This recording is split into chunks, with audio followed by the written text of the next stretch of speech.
universo, così buio e silenzioso, in apparenza desolato, ospita innumerevoli forme di vita, elementari, primitive, ma anche civiltà evolute, capaci di grandi cose, dedite alla pace o vinte dalla guerra, dalla sete di conquista. Gli abitanti del pianeta Doroth, guidati dal loro leader Zoser, il dominatore di mondi, cercarono di sottomettere con la forza intere galassie, ma vennero fermati dai guardiani della Federazione.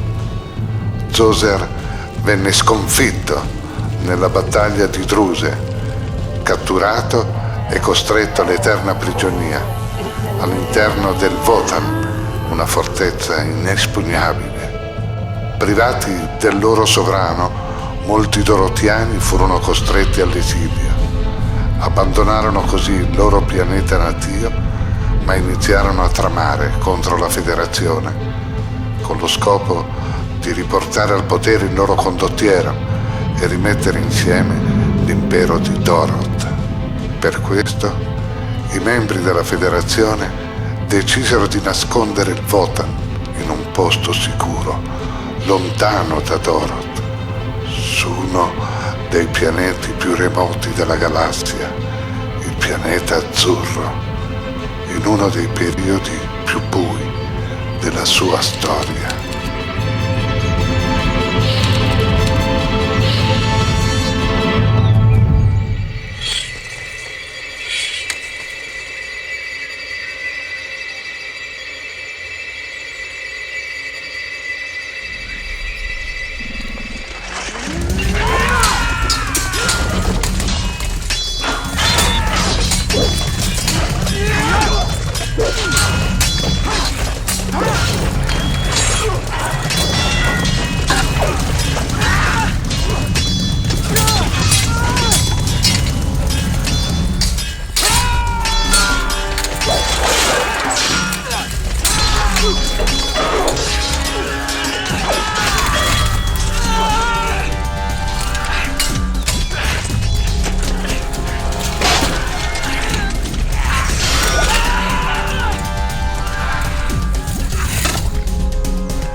I guardiani scesero sulla terra ed entrarono in contatto con alcuni esseri umani.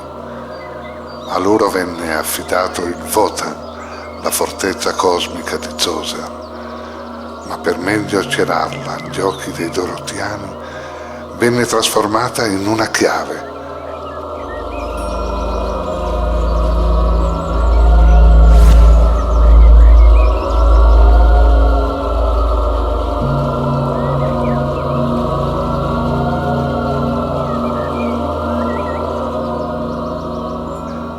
Questi umani, così, divennero i nuovi guardiani del Votan, i prescelti, destinati a tramandarsi la chiave nei secoli, di generazione in generazione.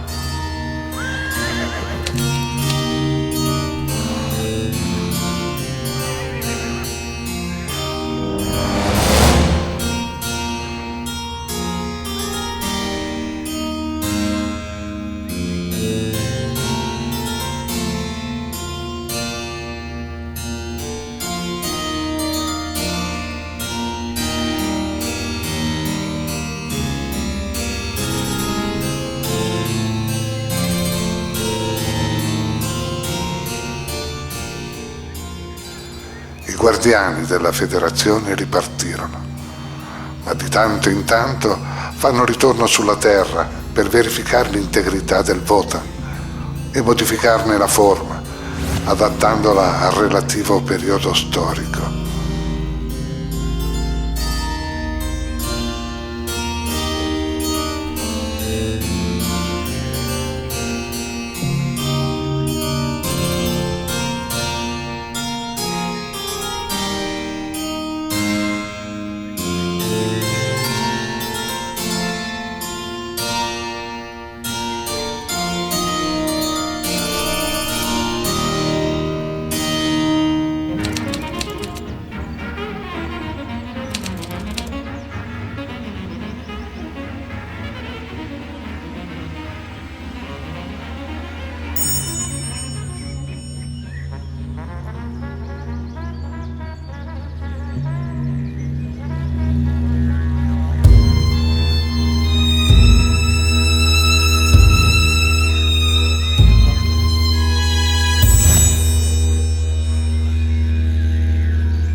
Proteggere il Votan. Questo è il compito dei guardiani della chiave e lo sarà per sempre.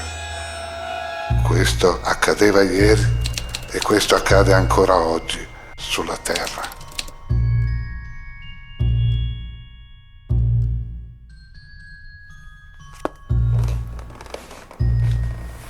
Nonno, la storia, come va a finire? Un giorno te la racconterò. Ora però dormi. Non ho sonno. Chiara, quando non riesci a prendere sonno, conta le stelle del cielo, ad una. Ma sono troppe. Lo so.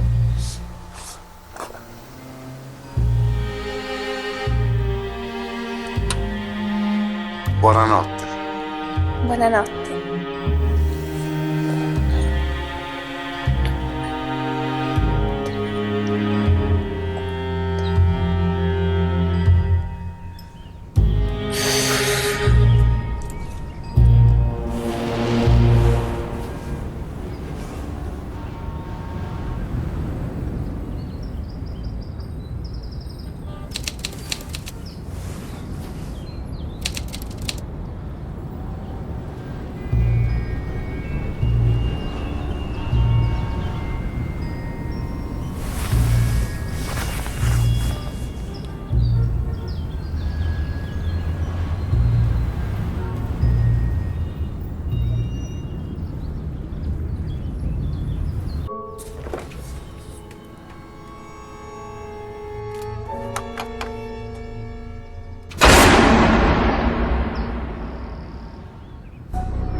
Da quando sono in possesso di questa chiave, la mia vita non è più la stessa.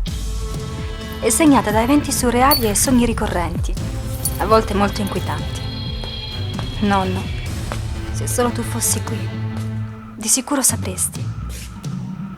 E mi aiuteresti a capire quello che sta succedendo. Percepisco delle presenze ed ho come la sensazione che qualcosa di importante stia per accadere. Anche questa notte ho sognato l'uomo dal mantello rosso. Mi accompagna fin da piccola, dal giorno in cui te ne sei andato. Ma anche per oggi cercherò di non pensarci, come sempre.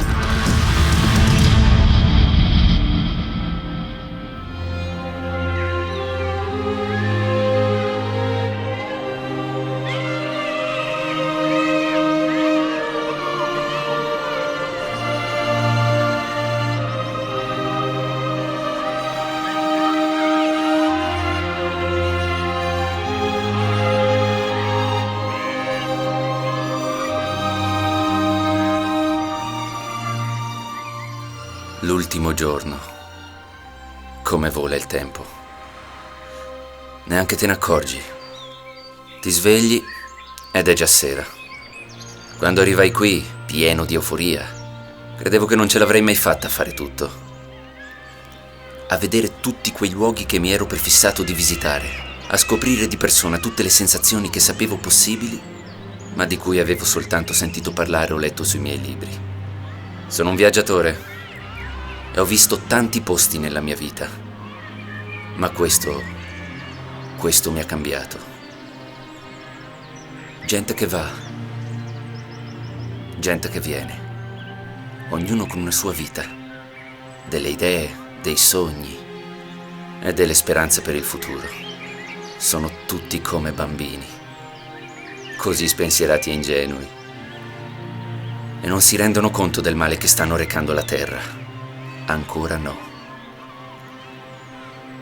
Presto però dovranno aprire gli occhi, quando ormai sarà troppo tardi. Solo allora si renderanno conto di essere circondati dall'asfalto, dal cemento, di respirare un'aria dannosa, inquinate da sostanze nocive per l'ambiente e per gli stessi esseri viventi. Sostanze che anno dopo anno, secolo dopo secolo, andranno a modificare il DNA umano, a plasmare una nuova specie, figlia di questo mondo e degli errori degli uomini di questa era. Una specie debole, malata, sterile, costretta a vivere sottoterra, in un mondo anch'esso malato, ormai in rovina. Potrei avvertirli. Potrei fare qualcosa, ma non sarebbe giusto. Non sarebbe lecito. Sono solo un muto osservatore. Lo siamo tutti noi viaggiatori. Non ci è permesso cambiare il corso degli eventi. Sarebbe rischioso. Significherebbe riscrivere la storia, tornare a casa e trovare qualcosa di diverso, magari di peggiore. E noi non possiamo permettere che questo accada. Per questo noi viaggiatori siamo tenuti a rispettare delle regole, delle leggi fondamentali. È tempo di andare. È tempo di ritornare a casa.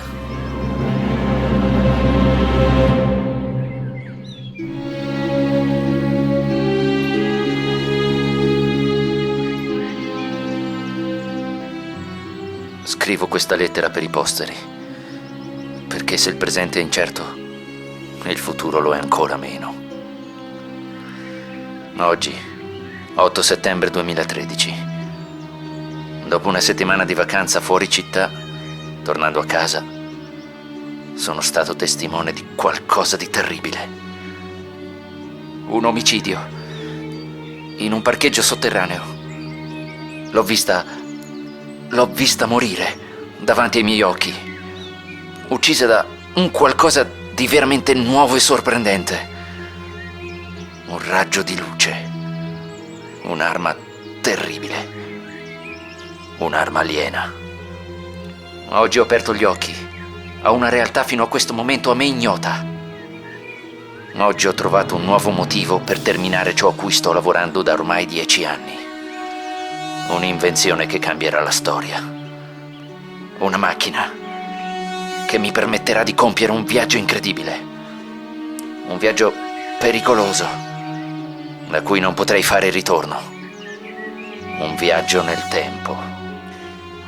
Per questo scrivo questa lettera, affinché la mia persona non venga dimenticata, affinché sappiate la verità.